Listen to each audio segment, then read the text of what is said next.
panel here. And we're going to save some time at the end for Q&A, probably about 7 minutes. I'm going to let each panelist introduce themselves and tell us a little bit about their company and what they're doing, starting with Krishna. Good morning. My name is Krishna. I'm co-founder and CEO of Tynker. We provide curriculum tools to teach coding and connect coding to other subject areas like science, math, language arts. Provide all the tools, lesson plans, assessment. The reason I'm here is we integrated best of the breed robots as well and provide curriculum for that, like Lego, we do our drones and a lot of great products here. My name is Angela. I'm with the Sinovation Ventures. It's a pretty large China headquartered venture capital fund, but I'm part of the investment team in Palo Alto. So the founding partners are from Google China, and they value the AI and education very much in our overall investment thesis. And given China's recent kind of like policy push to push AI computer science program into the school space, we have seen a lot of dynamic plays there, and also here in the U.S. over the last 2-3 years after the CS for all and all this new framework come into the school space, and we have made several investments in both markets. So I'm here today to share more observations and thoughts, when we invest in two markets. Hi, I'm Dubrovsky, CEO of Robotics. We make a robot that teaches anyone coding, ages 4 and up. And our robot is centered around creativity, exploration, imagination. So the things that our robot does is, drawing, erasing, scanning, playing music. So it's about that exploration of, artwork while you're learning to code at the same time. I'm Vikas, Gupta, co-founder and CEO of Wonder Workshop. Our robots Dash, Dot, and Q are used in tens of thousands of elementary schools around the world and now middle schools as well, especially in the US. And we've been around for the last 4 years, and we've seen the whole movement with coding and robotics grow along with some of the other panelists here as well.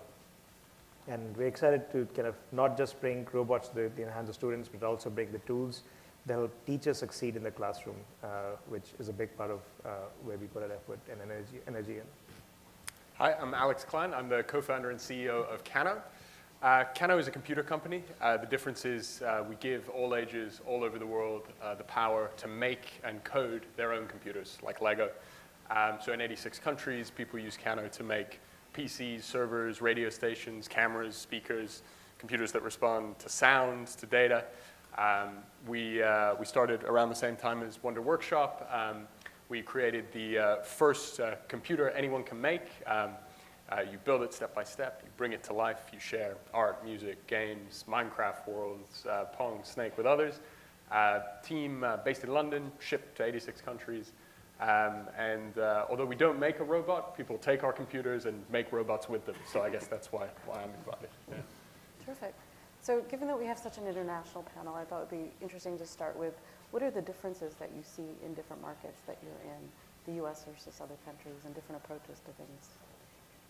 Anyone want to? Sure, I can take a stab at it. I think we, just like you mentioned, our robots are used in more than 90 countries around the world. The difference we see, first, on the consumer market, we see market behave kind of similarly, but I think in the education markets, we see pretty big differences between different countries, different regions. So the biggest difference, the biggest two markets we focus on, US and China. And in the US, where we focus a lot on public schools, work with a lot of teachers. Teachers have enough room to innovate in their classrooms. It's small budgets that they can tinker with. But then when you go to environments like China, where we focus a lot on after schools, where a lot of focus where parents spend their money on is on how students learn in the after schools. And that's where we've seen the early growth in a big way. And there we've had to invest a lot more in hand-holding teachers to be successful than we've had to do in the US. Where in the US, we found teachers are much more accepting of what they have to do and how much they can pick up on their own, as opposed to what we've seen in some of the other countries. And then I would say in Europe, we've seen somewhere in the middle where the adoption and also the lack of, I think one thing I remember hearing in Europe was teachers have a lot of envy there for teachers in the US, because in the US, they find teachers can be a lot more innovative in the classrooms. They have the freedom to do so, as opposed to what teachers in Europe feel. I'll comment on what Vikas is saying, because a fundamental difference between China and the US public education system is that the decision making in the US here is far more local and decentralized, meaning the states and really the local governments and the schools, districts have a lot of decision power when it comes to whether to include a course in their curriculum, how to design the course, how to provide programs, even though there's like a federal CS teaching frameworks going on. But in China, it's a much more top-down, kind of like a centralized system, that if the central government doesn't really recognize a course or doesn't really recognize some things that benefit for the kids' learning path directly to this college entrance examination, it's really hard for schools to prioritize that, and really hard for parents to buy extra stuff as a supplement program after the school. For example, like science or robotics have not been a required subject matter in China, from elementary school to the senior, to the high schools, right? And math and physics, all these are required. So people are pouring money into, tutoring programs and the teachers and all these different, innovative products to make sure kids can get the best at those subject areas in the school. But then there's a new regulation came out about like 2 years ago about a kind of like a top-down reform of China's Chinese version of the ICT, which is the key examination to get kids into the top colleges, that they will include the science and the Python into this overall, the ultimate exam. And then that changed all the incentives for the schools and parents so much that different provinces have started testing, science, robotic courses, and private startups in the marketplace have started, kind of designing programs for that, and the parents are taking attention. So that has changed like throughout the system right now. In the next 2 or 3 years, we'll see a lot of like provinces and cities will design the course for programming robotics in the public schools, which is unimaginable before, and also it's happening at a pace also a little bit unimaginable in here because the power decision structures are very different. Very interesting. Any other insights into this? I know there was a lot of sound and fury in the UK when we started in 2013, led by then Education Secretary Michael Gove, around preparing the next generation digital workforce. That message was passed along to the US as well. The Department of Housing and Urban Development highly focused on employable skills. I know the Code.org initiative, which has been so successful and broad, has primarily focused on big-time entrepreneurs, people who have built mega digital platforms. One thing that I would observe from the last 4 years, and I think it's one thing that's great about the way you described your business, Z, is like the notion of learning to code, learning how a robot works, building a computer just to get a job and just to become a millionaire one day has become maybe less popular. And what's rising now, I think what we hear from teachers and consumers alike, it's about learning how to code to make a piece of art, learning how to code to understand the way the systems you rely on work so you can be a better citizen. So that sort of public-spirited, expressive, crafty, Seymour Papin, create, don't consume message, I feel like UK and US, there's been a turn to that, perhaps away from employable skills. I don't know if the other panelists would agree, but that's something that we're hearing. I mean, I think the entire premise of what we look at is like, can kids make things, right? Yeah. Obviously, coding is just a tool.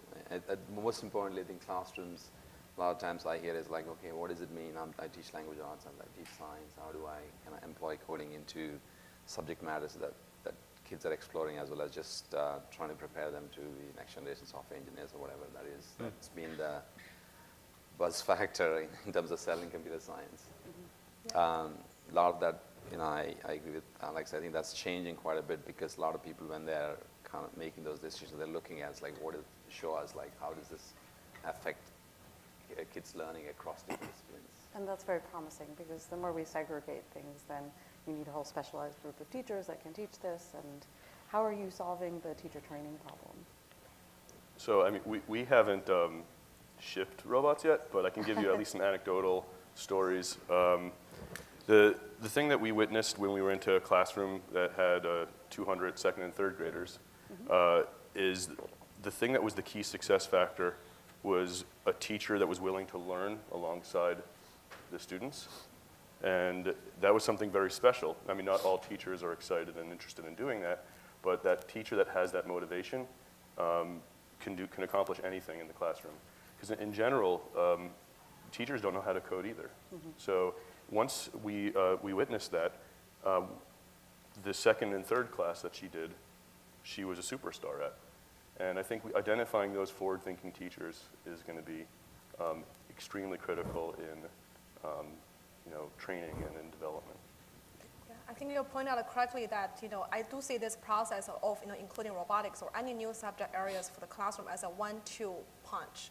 Kind of like step one has to happen after outside classrooms, like whether we have an encouraging policy environment, whether we have like top tier founders like here building the product and solutions ready. But then as everything the same in the public education, you have this teacher delivery part in the solutions. So you have to enable the teachers to empower them to really be able to deliver the teaching effectively to students, just like other traditional subject areas. So teacher PD is increasingly such a big topic right now when we try to ship new technologies, new knowledge to our kids.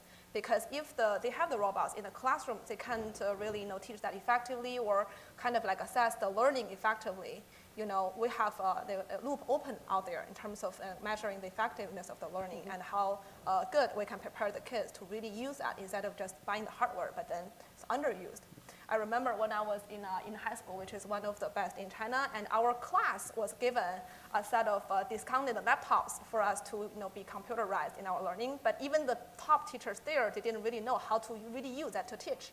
We kind of just got the hardware for the sake of the hardware. Yeah. And everybody was connecting the computers to play Counter-Strike during the classroom breaks. And then our head teacher was so frustrated saying, now everybody is saying you guys are like kind of like a nightclub kind of like class instead of a good public school classroom. But then there was no Chromebook, there was no like accompanying like software or things that really can be integrated into the learning process naturally. So it was a waste of both time and money resources. Just to jump on that point, who here has heard of the Raspberry Pi? I mean, obviously, oh, really? Yeah, nods and hands, I like that. Yeah, Raspberry Pi was a similar phenomenon. I mean, Google, Microsoft gave away tens of thousands to schools in the UK and the US. Without the content, without the software, without some engaging experiences around them, they ended up kind of languishing, gathering dust in drawers. So that's a great point. In terms of teachers, I think the biggest thing is understanding their workflow. What is it like, so when I first started Tynker, we went to 6 months and, at least every week I went to target classroom to kind of observe what the workflow looks like. They're super busy. First of all, time is their biggest constraint.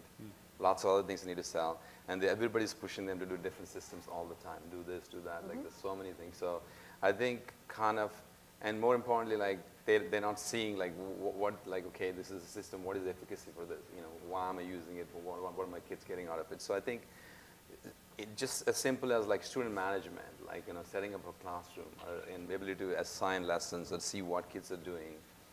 There's integrating with the right systems and be able to give them interfaces where they can actually grabbing a coffee in the morning, have a quick look at their classroom, and perhaps do a remedial one-click action on whatever they want to do. Those are the kind of things that are very, very important besides giving them like teacher training and notes and lesson plans and standards mapping. It's like how do we kind of work in their workflow and save them the time and energy, at the same time giving them intelligence as to how to mentor the kids.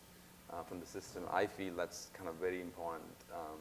That kind of helped us kind of solve some of those problems. Enable that lots and lots of teachers, we have thousands of teachers use system on a daily basis, and that kind of helped us to kind of focus on those elements as well. Where would you say we are on the innovation adoption curve with your products? I would say we are still at I think what's called the early majority or something like that. We are in about 15,000 elementary schools in the US, but a lot of those deployments still at a very shallow level, which is, if you look at 1 million teachers in the elementary school classrooms, we haven't touched 3 or 4% of them in some way. So it's a huge area of growth still there for us. And I think just going back to earlier point also, I think the way we see this growing is through professional development, through bringing teachers on board, because in a big way we see that teachers, we see teachers coming to our product and our booths, and the first expression they have is they don't know how to code. They find a huge area of reluctance on what they can do with this or any kind of a coding tool in their classrooms. But once they try it on, they find how easy and intuitive it is for them to get on board. That breaking down that first wall we've seen is very critical, and then giving them the right tools to get on board. And as Krishna was saying, giving them all the other tools so they can integrate it into their classrooms much more effectively is very critical for them, for innovation to be adopted in a bigger way and for a lot more teachers to come on board. And also to get integrated it not just as pure coding activity, but really integrating it into what they have going on in the classroom. Because very limited time they have in the classrooms, and they've been asked to take on many more things, and they don't know what to take out. They've only been asked to add more things in. So kind of how do we best integrate that into their classrooms is the other thing that we focus on. So I'll give you specific numbers, like 31% of our teachers have outcomes from students, meaning that they not only have gone through experience coding, but they have built things that on their own. They can specifically see the next quartile is like about 26% of the teachers have kind of exposed kids to coding, and then they kind of come back and forth, and there's about 45% are just like just signed in, they've done some auto code, and that's it. So I would say still it's not core part of 70%, I would say averaging it out, maybe 60% of the teachers still not Touching using it at a pace that they should be, Yeah. even though there's enough content out there. So I would say it's still crossing the chasm. You're in the, you haven't gone to the. It's definitely in the first 5 minutes of a soccer game. So, and just add on to as everyone else is contributing out here, I want to offer an observation of a dual teacher learning models in China that, on one hand also address the problems of, our full-time teachers are already so overwhelmed by everything they're doing right now in teaching, current, admin, other management and tasks, but also try to leverage the teachers who maybe the private sector has the power, has the capability to train, and for them to really delve into the public school classrooms through this, live streaming system that local teachers, the full-time teachers will kind of be helping them this, the master teachers calling into the classroom, helping them to maintain the classroom order and helping kids to get hands-on, things. But then the main learning will first delivered by these remote teachers. They could be well trained, somewhere else because they are not like a full-time public school teachers, and they are pretty well trained by, private, companies who really have the incentive because they want to extend that classroom experience into the after-school, learning programs too. So we have companies, and we have seen other, pretty good companies, training teachers in the private sector, providing this connectivity into the public school system, and for the public school teachers, as Vikas pointed out, to learn with the students, when some new things happening. But I have not seen that really being talked about a lot in the US. There could be some institutional reasons, but I also want to share the observation right here. That's really interesting. Are you building that into the platform model, the school design model that you're Exactly, yeah. So they provide hardware and software. The hardware part will include large screen and the speakers and video cameras, for the kids to really see the teachers from this large screen and kind of play or listen to the head teachers. And local teachers will help with assembling or different playing games and kind of stuff. So there's one head teacher and one local teacher. They combine, deliver this holistic learning experience. Very interesting. Yeah. Have you thought of partnering with schools of education so that you can overcome that barrier really early on so that it just becomes built into teacher training? I'm curious, has anyone approached schools of education? We are doing some of that. I think it's also that's important to kind of enable teachers learn from each teacher themselves. Not all of them are all, I think the PDs, there's so many PDs are offered to teachers now, and everything is so it's also enabling that, that expert community among the teachers so other teachers can learn from is also important to feel. A lot of times, teachers say, hey, you're using the class, how do you use it? Maybe, or, a common conversation, and that can spurs on its own. So we see that as a seeding model as well. And do you have a community built into Tynker where teachers can find each other? Yeah. The hard thing is to actually get it through an entire school, right? You have your isolated innovators in different schools. At best, we can try to connect them in a system. But have you seen examples of it successfully moving through an entire school? Yeah, so we've seen, to what Krishna was saying, I think teachers learn a lot from other teachers and building the community and building role models for them to follow. So we host a Wonder League robotics competition once a year with our robots. We're doing it third year now. And we've seen it grow. For the first year, we had 5,000 students from the US only. And this year, we have 30,000 students from 63 different countries who are competing. And there's so many stories we see where last year, there was one teacher who was purely observing. She didn't have any students compete in the robotics competition. But she saw the success of all the other teachers. And this year, in the entire school, not just her school, a neighboring school as well, they had 600 students compete in the robotics competition. So we've seen this change where teachers observe, they see success from others, and then they get on board and actually implement it at pretty wide, at pretty large scale as well. We've seen instances where there's a small town in Heartland, Michigan, where every single child in the entire town is competing in the robotics competition because teachers have found success and then they've rolled it out to the entire community as well. In the UK, anything? Funnily enough, the strongest example of an end-to-end school integration we have today, well, there are two. The first is in the district of Alpharetta, Georgia, which adopted Canos in every charter school.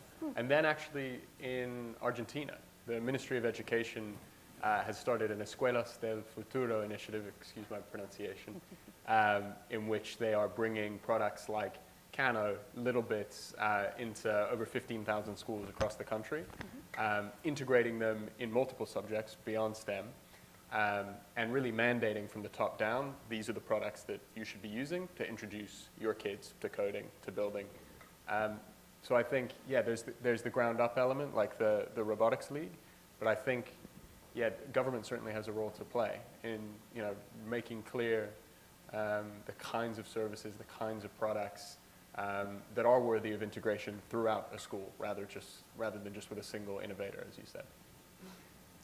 So that brings us to funding. How have you been seeing funding for these kinds of full-scale integrations happening? Public tender, so that was in Argentina. You do get interesting alternate sources of funding for programs like this, like Donors Choose, who we've worked with. Grants, so we spend a lot of time facilitating teachers who want to apply for grants to get Cano. But funding is tight. I mean, I'd be interested to hear what the other panelists think, especially for us. I guess you guys are selling subscriptions, we're selling kits. There's an interesting challenge. How do you position something that is so new against the other areas that teachers, have just baked into their spending each year? How are you guys approaching it? I think funding is always, if you use schools, they say we don't have any funding. But I think what we try to do is that just we are a freemium product. So first they'll try and use our free thing and then see some efficacy in it, and that makes them, mostly teachers, make a case to the principal saying this is like, this is the results I was able to accomplish, and hence we want to try it across schools. So that's the model that worked well for us, and they kind of figure out how to kind of allocate funds from whether it's STEM funding or it is like summer school learning, because it's broad enough for every student. A lot of teachers, I think when the solution is not effective, they'll obviously cancel it. That's they'll use it for a year, and then especially in our models like where we have subscriptions. So we keep a very high focus on that. Whoever is paying, they have to have that efficacy back from them. But having said that, the general sense I hear is like, okay, we don't have any money, I don't want to use it. So our response is that just use it, and if you find it useful, then you'll find it. You'll find funding. And a lot of teachers are really motivated. I've seen them writing grants. Principals is very easy because at school level, it's like, we start at $2,600, they'll say, okay, I can find that funding as long as it's, obviously year to year, if they have to spend that, they have to see the results as well. So I think we've seen all, funding, especially this is so new and coming up in schools, we've seen funding come from many different sources. When a teacher first gets started, sometimes they use their personal money, or they have funding from teachers, from parents, that's PTA and other sources, to bring the first kind of implementation. And if they find success with it, then they are highly motivated to figure out how to get more funding. So grants to their schools, like as Krishna saying, principal, we've seen like at the $2,000, $3,000, there's something they can actually get from the principal that gets into one classroom. And then when it goes beyond that, and they're looking at doing something beyond that, Donors Choose has been a tool that teachers have turned to, but that's largely we've seen in Title I schools where Donors Choose has been effective. But then there's a lot of private funding that has come in as well. For example, New York City has around, if I remember the number right, $45 million over the next 10 years for computer science implementation in the entire schools. And that's driven a lot of adoption for the tools and learning and everything has happened. And that's been in many different parts of the country as well. And then as school districts decide mandates and states to take on mandates, then there's funding allocated for computer science implementation. So we've seen more recently with Los Angeles Unified School District rolling out to all the schools, and a pretty big mandate to kind of roll that out to all the schools. So then public funding gets allocated once there is a mandate to adopt computer science. But that's, I think, that kind of public funding is still early. I think that it'll take some time, and as others have mentioned, the first thing the teachers mention is, they don't have funding, so they have to figure out how to get it in the classrooms.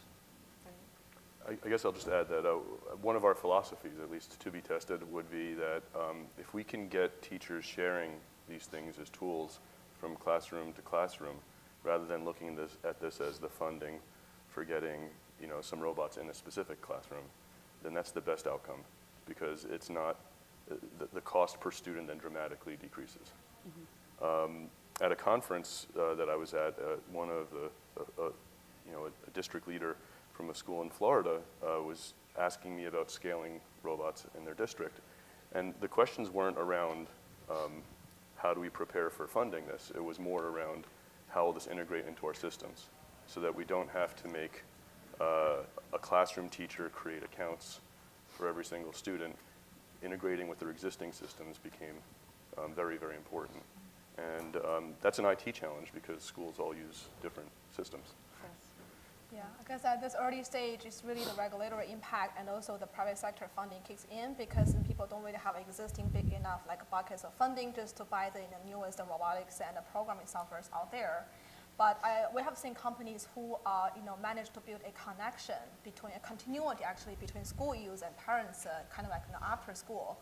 Market use, meaning if you get into the schools, even if you sell at cost or don't make a lot of money, you have teachers get initial liking of the product.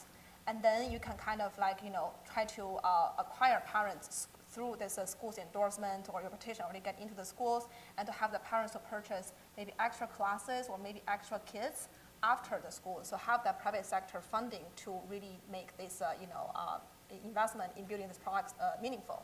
But school is probably only just as a channel to acquire parents' trust, because they're already out there, pass the principles test, and then you'll make money from somewhere else. Yeah, so that's another way. Alex, were you using HUD funds? HUD funds? HUD, Housing and Urban Development. Do you want to talk about that? That's So, very creative. Yeah, so HUD has a program called Connect Home. Has anyone heard of this one? It's actually sort of orthogonal to the education efforts. So basically what they do is they create a public-private partnership between Kano, HUD, who provides some funding, but not a lot, and an organization like Best Buy or GitHub, who donates funds to sponsor kits for low-income schools, communities. Some of those workshops happen in Best Buys, so you have a Best Buy filled with 500 kids building their first computers for the first time, coding them themselves. So that's an interesting alternate source. It speaks to the after-school nature. It speaks to the interest of, I think, big corporates like a GitHub, like a Best Buy, in at least being seen to be ahead of the game on this stuff. So HUD supports it and also twins it with their efforts to get more low-income communities and schools connected to the internet, which is still a big problem. There's also a similar initiative in California right now for VR. We're using libraries as the hubs. Yeah. So 200 different libraries in California now have VR areas where kids of all income backgrounds can come in and explore and actually start to build in VR. That's cool. Is that HUD as well? I don't know. I haven't explored the funding source for that. So, That's cool. yeah. What other obstacles do you run into? What are some of the biggest challenges you're trying to solve? In schools in particular? In schools in particular. We are supposed to be about the classroom. True. I'll throw this out. I want to hear Vikas's point, because you've got a business that has a big presence in consumer and education. The boredom factor, programming, building, people get into it because it's playful, it's expressive, it gives you a sense of control. And I think for some, a lot of the magic can be sucked out of it by a bad teacher who presents it in the wrong way. And we don't like to think about that, but it does happen. So yeah, I think one challenge we run into is keeping the joy and the novelty of this new form of expression alive, even whilst we fit it to curriculum requirements. And making sure that the kids, they want to take the Kano kit home. They want to build a music box or a sensor or a server at home because they loved it so much at school. So I don't know if that's the same with you guys. We've definitely seen aspects on, you start using a product like our robots, and often the novelty would wear off. And then the question is, in that time frame, have we taken the kids and the teachers to the next level where they're engaged not because it was novel, but they're excited about what they're able to do with it. And it happens at times, doesn't happen at times. And, but then we're able to bring a large part of that community back with things like Wonder League Robotics competition. So we do it once a year, and that creates a huge interest in even people who had stopped using our robots 3-6 months ago, and then they come back and they see it in a whole new light, and they see how others are using it, and that makes a big difference. And then we definitely see, so one of the things we've seen is, so our robots are one of the best-selling products on Amazon. They sell out every year in December, and the thing we do is we don't do as much on marketing to consumers. And the reason we've seen that success is because the presence in schools helps drive that adoption on the consumer side. And it continues to happen year over year.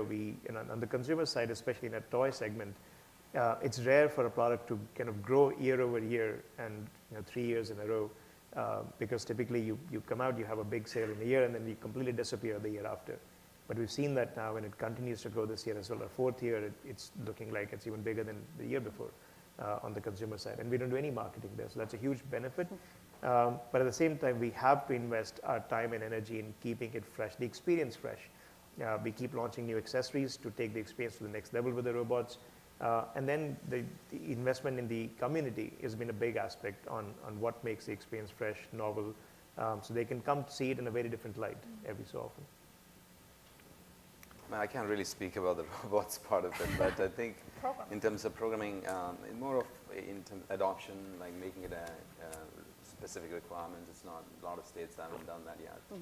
A lot of these robots we see in terms of like maker spaces where they're using content that we provide for drones or Lego or we do various things.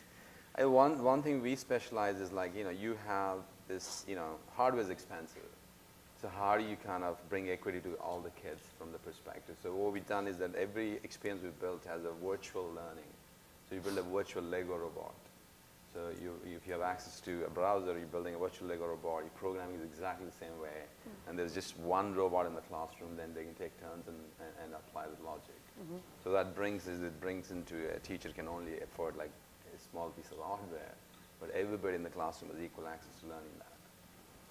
That's not, obviously is not this thing, but in terms of not having that standards, like some school districts are really like aggressively pushing saying it should be standard.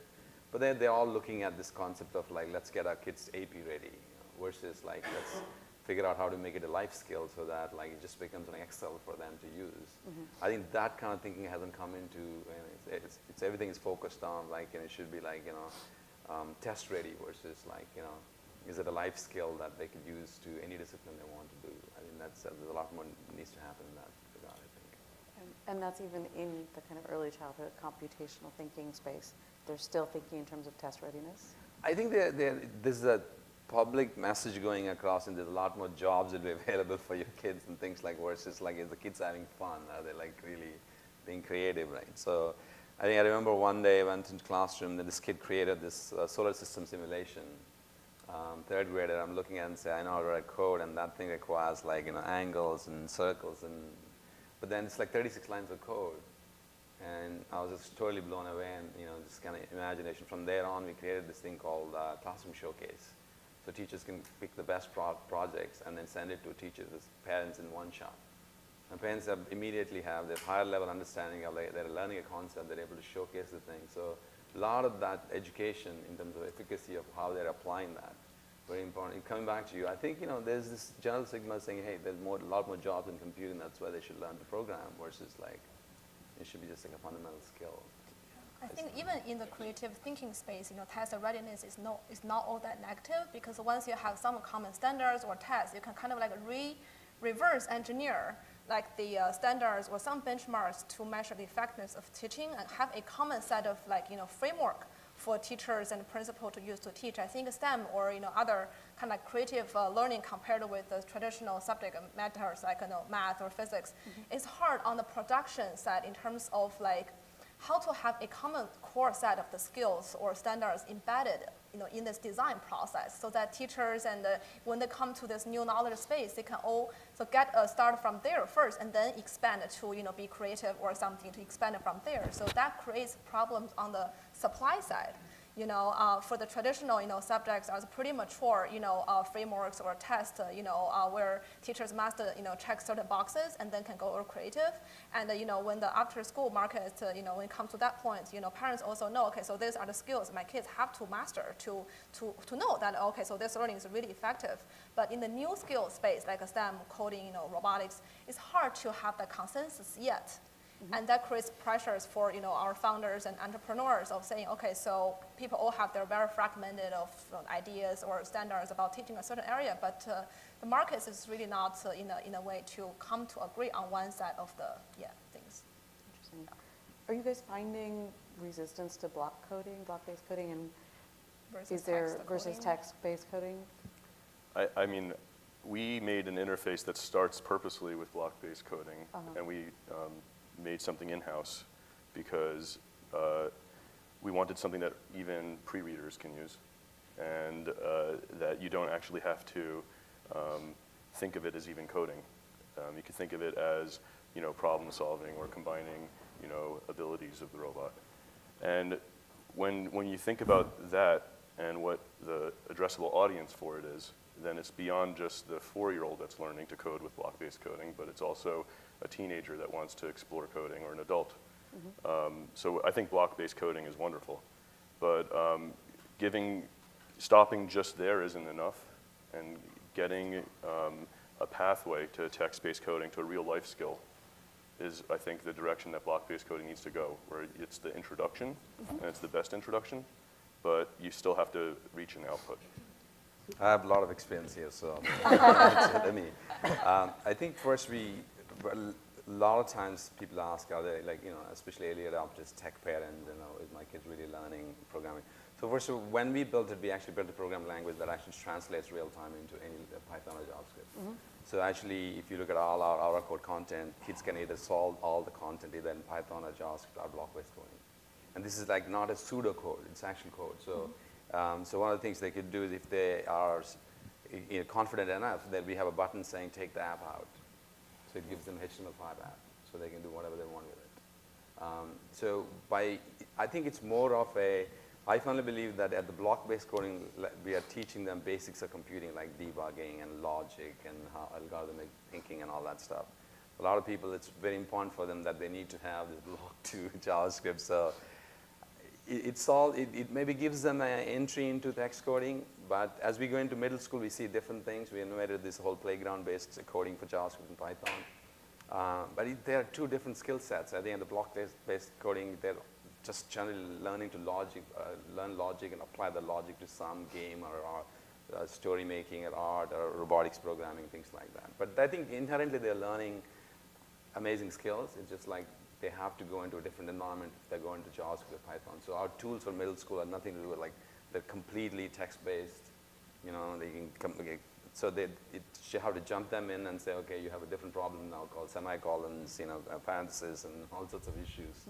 They'll learn slowly. Yeah, I agree. I think the values for the code, for the block and the text-based coding are different, other than what, you said about, getting familiar with certain concepts like loops or logics, but also to get, girls and young women to not afraid of, thinking of themselves as a computer scientist or just getting themselves familiar and comfortable with this concept. Because otherwise, in high school or in college, if that's the first time that woman, start to learn about coding, that could be intimidating, and all the social kind of biases and stuff could kick in, right? I took the STEM track in high school, so I was majored in math and physics, chemistry, so those things were not hard for me. Those are fun to me, But then if a woman takes a liberal arts in high school and then for the first time start coding stuff in college, and all the, whatever the legacy issues could come in culturally.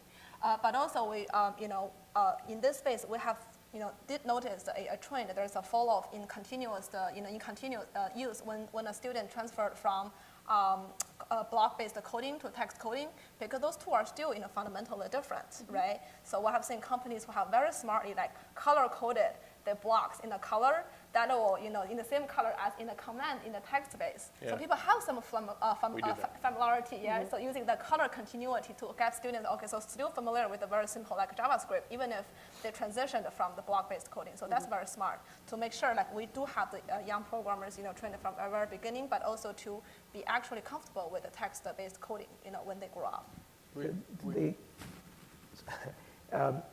it's again something we think very hard about, which is at the end of the day, the tool you want to give to kids needs to be age appropriate. So when we started out with focus on the elementary schools. And there we did not build a tool that transitions from block-based coding to JavaScript. In fact, we found that block-based coding as a concept limits what you can do with robots. So we had to go invent a different programming interface, which when we invented that, we first started out on how we would program it, irrespective of what an interface looks like.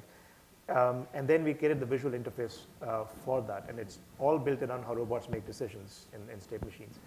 And but we designed them to be used by kids in the elementary school age. Now we have product in middle schools, where the focus is that we can translate. Even the block-based coding itself can have different levels of complexity. When we first took Blockly from Google back 4 years ago, it wasn't something that kids actually could use effectively at second, first grade. So we had to completely customize the interface to make it effective so they don't get confused. The advantage of block-based coding is that it eliminates the need of learning syntax and making errors with syntax. So it focuses your learning on concepts. It focuses your learning on logical thinking, putting things together, solving problems. And it's a great step to get started. And things that we've surprised with, very recently I was visiting high schools and looking at what tools they're using. What we found there was, even there, kids actually were sometimes comfortable starting out with block-based coding because that's a good place for them to start. So what we've seen is block-based coding has for some age ranges, designed right, works effectively, gets the right concepts across. In the end, you have to design the tools to meet the kids at where they are. And then last 4 years, I've read a lot of code. I've written a complete course of math course in block-based coding. Yeah. So every day I code in this, I understand. So if you want to write a math expression, it's like a nightmare. Yeah. If you ever want to teach something, if you want to there are a lot of disadvantages to using block-based coding when it gets to some complexity level. If you want to write simple program, I want to detect a prime number, which is you could teach them at 4th grade. Mm-hmm. It gets into then you need to know. So there are a lot of interesting. So what we've done is you type whatever you want to type, the math expression, it'll give you blocks the way. So you don't have to kind of force the kids to this manual labor of drawing all sorts of elements into it. So there's a lot of interesting innovation. Snap is a great example of that. Berkeley has a Snap, which is an amazing program in block-based that has lots of interesting features that helps kids do complex things. And make the connection to math as well. Yeah, and it's really well written, but programming languages like Scratch or Blockly, they haven't, the user interface is great, drag and drop, and even to some extent Tynker, but we haven't innovated enough saying that how do you kind of eliminate this cumbersome need for drawing all these blocks when all you have to do is simple math expression. Mm-hmm. We had a young man called Patrick. His parents always described him when he was 8 as a very mathy kid, and he was struggling in reading and writing. He was struggling in art class. What's interesting about Kano, we do have block-based code, but more than half of the creations on our platform are actually written in real JavaScript, and the average age of our users is 9.5. So Patrick picked up our program, Make Art.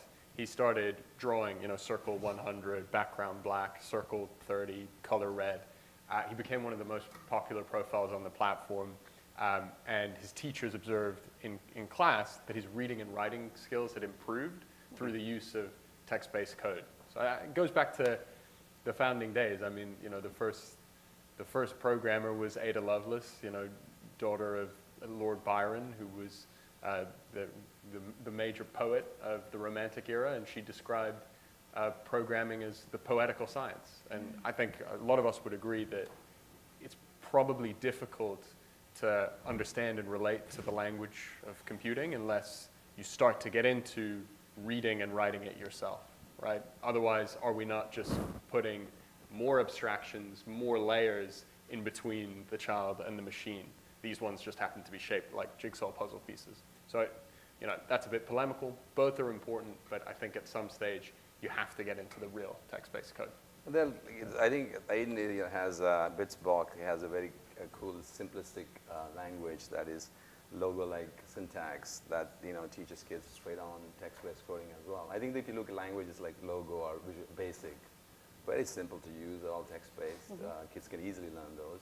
JavaScript is the nightmare, actually. It's a nightmare for developers as well. Created like a glue language that just does not have any. Python is a much better way to teach kids from that perspective. But we're stuck with JavaScript because every other browser vendor needs to. Yeah, I mean JavaScript and Python are the two most popular used, and JavaScript has an audience, so you cater to those. But yeah. So we have about 4 minutes left. I want to open things up to questions. Go ahead.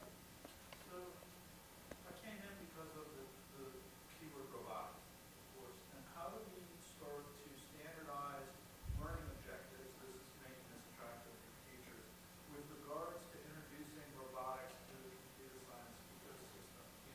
Can we as tech, as an industry, agree on a set of learning objectives that tie physical computing to regular computer science? So there are a set of standards, for example, with Code.org and CSTA, which are computer science kind of curriculum. And things that we do, for example, is there's a body of curriculum that aligns the activities with robots to those learning objectives. And we provide that as tools to teachers to use in the classrooms and professional development around that as well. So that is happening, and I'm sure others will agree that, or will point out they do similar work on aligning to different kind of learning objectives in computer science. Go ahead. I really appreciate your question about funding. Maybe even for commercial viability for some of these companies.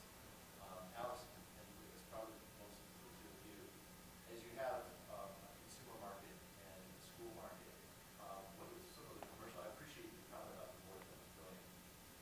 What is some of the commercial overlap and how do you manage between consumer and ed tech marketing and commercial learning? It's a really good question. I mean, I think for us, we've always sought to, capture in our software experience the moments you might have had in elementary school, like just after the class ended, and you stayed behind to ask the teacher a question, and he or she explained something in a new way that opened your mind, and not the moments you had in elementary school where you were sitting passively in a row of desks just trying to memorize a list of facts on a blackboard. And I think I drew a lot of inspiration from Montessori in the design of the original Kano computer kit. I do think there's a convergence happening between, and I'd be interested in Vikas' point of view, between consumer and education. Kids have more control over their parents. Parents have louder voices in the classroom, perhaps. Funding is smaller, and so people are hoping to find products that have an enjoyment factor as well as an education factor. So, I mean, for us, we've always started, I'm a bit of the odd one out maybe on this panel because 80% of our sales are to consumers. But, for us, it's about finding that piece of the Venn that brings joy out of understanding and creates a new relationship with the machine. And that relationship can be established in a classroom, in a living room, in a bedroom, in a park, wherever. So I'm going to try to keep it brief because I think this can be a rattle to go in a lot more depth. So first is the product. We designed the product so a child could use it at home. So price point needs to be something that a parent could bring it home. That's where we first started out. And it matters to teachers as well because they need to see success in a bunch of these products in the classroom. When we focus on consumers, we try to build everything in the app that works with the robot. So there's not a lot of additional material that you need to rely on or use that you don't even need an adult to help you out. So there's a lot of scaffolding built into the app that takes, and it's done in a very story-driven way so that children can relate to it and they can engage with it. And that's a big part of our focus, to get kids to succeed completely on their own. And that's a tool that's now, interesting enough, when we first started out, that's the same way how teachers were introduced to the kids, which is they give it the devices to them and they let them learn on their own. So that's success from consumers translated to success in classrooms as well. But then as we started seeing the growth in classrooms, we've had to invest a lot more, and rightfully so, in materials for teachers, so for them to succeed. So when we now look at the two markets, on the product side, a lot of our focus on the classroom is for helping a teacher succeed. And when we focus on the consumer side, it's helping a child succeed. And at the core of it, it is still the child succeeding in both environments. So that part is very common. But one of the big differences on the commercial side also is, on the consumer side, the business goes like this through the year, right? Your Q4 is this massive mountain of volume and supply chain, and everything comes down to this 5 weeks in a year that happen, and every year it gets squeezed more and more in a shorter period of time. And that's a huge burden especially in a company that's on a growth trajectory, because more growth means... We're being red carded. Okay. Sorry, I knew this would happen. You can continue afterwards. But Please join me. It's a big do burden on this the all business day to long. grow in different markets. Yep. Thank you. Thank you, you. everyone. Please join me in thanking our panel. Thank you. Of course. Such a pleasure.